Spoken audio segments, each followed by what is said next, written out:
A Confederação Nacional do Transporte estima que o fim da escala 6 por 1, que está atualmente sendo debatido no Congresso Nacional, pode trazer um prejuízo anual de quase 12 bilhões de reais para o setor.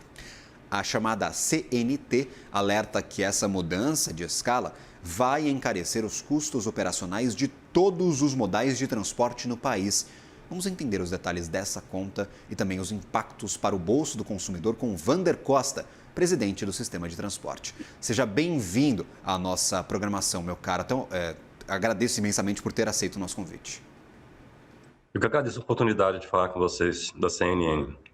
Eu imagino que transporte não tenha dia de folga, talvez. Claro, os trabalhadores têm, mas o transporte ele tem que acontecer de segunda-feira, de terça, de quarta, de quinta, sábado, domingo. Como é que vocês estão imaginando este sistema de transportes em geral, este setor especificamente, após uma eventual aprovação da escala 6 por 1, por favor? Realmente o transporte não pode parar, a gente tem que movimentar com pessoas, tanto no urbano quanto no rodoviário, o aéreo, porque as pessoas querem aproveitar o descanso do final de semana para poder visitar parentes, fazer lazer, e também na carga não é diferente. A mudança que teve com e-commerce, as pessoas agora querem comprar na farmácia e receber em casa em questão de horas, né?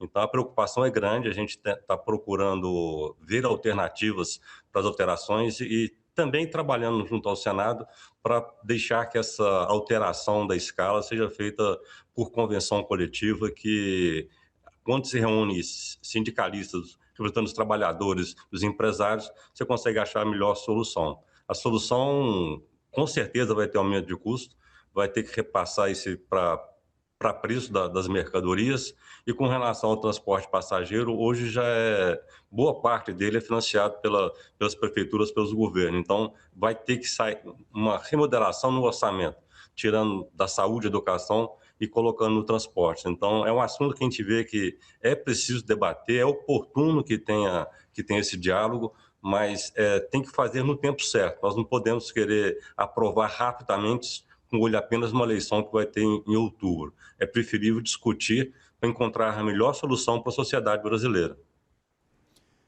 Qual que é o cálculo, meu caro? Quantos bilhões a gente está falando de impacto eventual para o setor? Vocês têm essa conta já de cabeça? Eu sei que é uma conta difícil, afinal, transportes, a gente fala de transporte de pessoas, de transporte de mercadorias, transporte rodoviário, que é a principal via de escoamento de produtos no país, mas eu sei que vocês já fizeram esse trabalho, eu gostaria de entender qual o impacto projetado. O impacto é da ordem de 12 bilhões de reais por ano, um pouco menos, 11.880. Mas o impacto ele vai ficar maior no transporte rodoviário de cargas e passageiros, que é quem emprega mais. Se for pensar no transporte ferroviário, o maquinista leva 300, 400 vagão, então a mão de obra é muito pequena. Então, no ferroviário, o impacto é menor do que no rodoviário.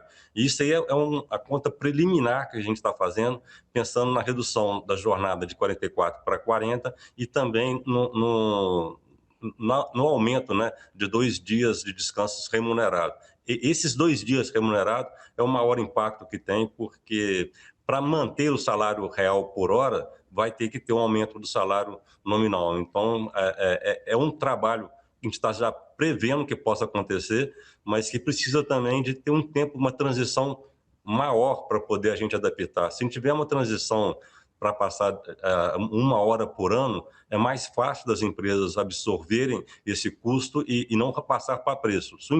Se a alteração for rápida, com 30 dias, a única alternativa que vai ter vai ser aumentar o preço das passagens, aumentar o preço do frete. A percepção do setor é de que a batalha agora é para mudar a transição, porque o fim da escala 6 por 1 praticamente está definido no Congresso. Essa percepção que vocês têm com os interlocutores? A gente está conversando, é uma pauta que a alteração tem um apelo popular muito grande, e apelo popular em ano de eleição ele tem que ser ouvido, né? Então, talvez a gente vai fazer essa batalha alternativamente, né? como faz os advogados, pedidos alternativos, já que tenha que vir a redução da jornada, que ela venha com um período maior para ajudar a população como um todo, porque se a gente tem uma transição rápida, a gente vai ter que aumentar frete e aumentar passagem. Isso aí é inflação, isso é tirar o poder aquisitivo da população. Se a transição for lenta, a gente pode desenvolver com tecnologia, a gente pode se adaptar ao sistema e absorver parte desse valor. Então, a gente entende com a transição lenta, com prazo para desenvolver as melhores alternativas, é melhor para a sociedade brasileira. Perfeito. E aí, por exemplo, a gente já tem, você falou de quase 12 bilhões de reais de impacto para o setor.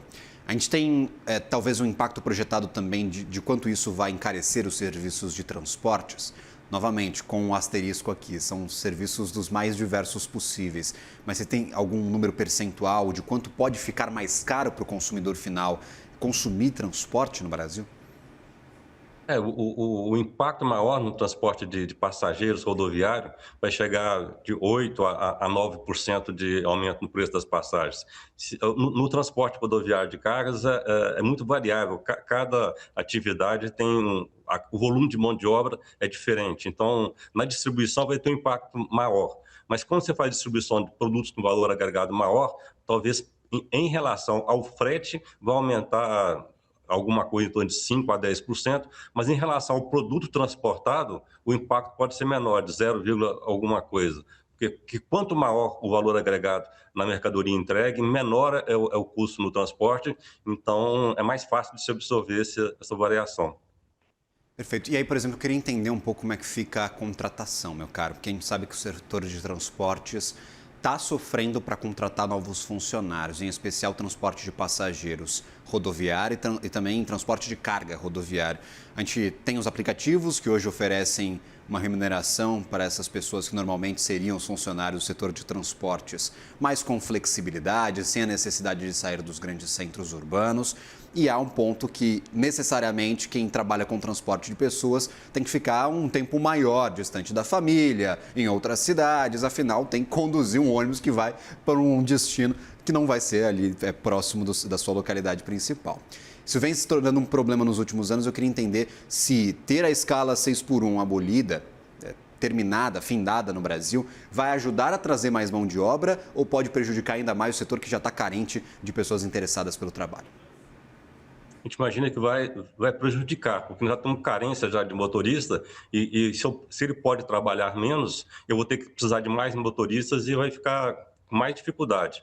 Quando você fala no transporte rodoviário, o que você tem feito é que ele faz uma jornada de 8 horas, fica num alojamento, no hotel, no alojamento da empresa e depois retorna, justamente para não ficar muitos dias fora de casa, para poder facilitar a contratação. Mas a redução da jornada e a quantidade maior de folgas vai fazer com que vai faltar mais motoristas, que hoje já é uma situação difícil. Como você disse, os aplicativos dão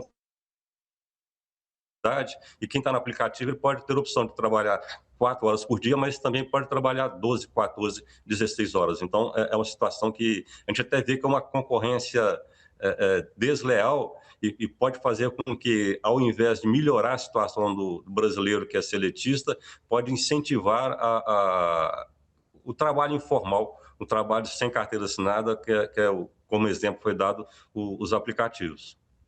Mais de 38%, vamos dizer assim, do trabalho no Brasil é trabalho informal. Esse é um problema estrutural da nossa economia. A gente tem muita informalidade, apesar de termos um mercado de trabalho bastante aquecido por aqui. A partir de agora, meu caro, quais as prioridades? Porque temos pouco tempo até o final do ano, daqui a pouquinho, dia 18, começa o recesso parlamentar. Acredito que essa pauta fique para a próxima, para depois do recesso para ser votada. Quais são as prioridades que vocês têm para adaptação, para discussão política? Eu gostaria de entender o que vai ser feito a partir de agora, que vocês estão ali como prioridade na agenda. A prioridade é convencer agora os senadores da necessidade de raciocinar, de debater com a sociedade, levantar os números para mostrar quem vai ser realmente beneficiado com a proposta do aumento da alteração da escala 6x1 e quem que vai pagar a conta financeiramente. Então, durante o recesso parlamentar, o trabalho continua, a gente vai para as bases, conversar com senadores, mostrar a realidade, para ter um debate com a sociedade brasileira também. A gente quer levar isso para o povo, que, a princípio, uma alteração da jornada de 6x1 para 5x2 é agradável, ter 2 dias a mais de folga. Mas na hora que você vê a realidade, grande parte, 2/3 da população que está na CLT já tem a escala 5x2. Então, para esse trabalhador seletista, não vai ter benefício nenhum, mas ele vai pagar a conta com o aumento da inflação. Então, nós não vamos parar de trabalhar, de conscientizar a população, trabalhar também com os senadores para podermos, quando voltar do recesso, continuar o debate e, ao fim, aprovarmos o que é melhor para a sociedade brasileira. Vander Costa, presidente do Sistema Transporte, seja bem-vindo à nossa programação sempre, meu caro. Obrigado pela participação. Eu que agradeço. Muito obrigado.